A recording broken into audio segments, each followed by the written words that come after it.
Hi everyone, in front of me I've got Xiaomi 14T Pro, and let me share with you how to change video resolution on this device. So let's start with opening the camera app, and currently we are in the standard photo mode, so let's switch to the video one. Just tap on the video, and if you can see the red color inside the shutter button, it means that for sure you're on the video mode.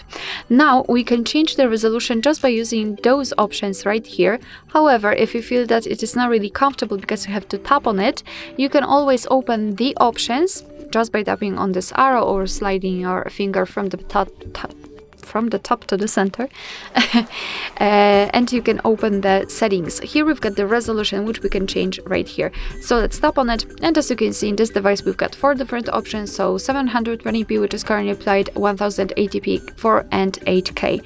So all you have to do is to tap on the option like to use. As you can see, this icon will change slightly. What is more, it is immediately notified right here, so you can always check which resolution you've got.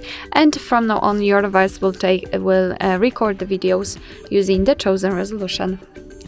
Alright, so that will be all. Thank you so much for watching. I hope that this video was helpful, and if it was, please hit the subscribe button and leave the thumbs up.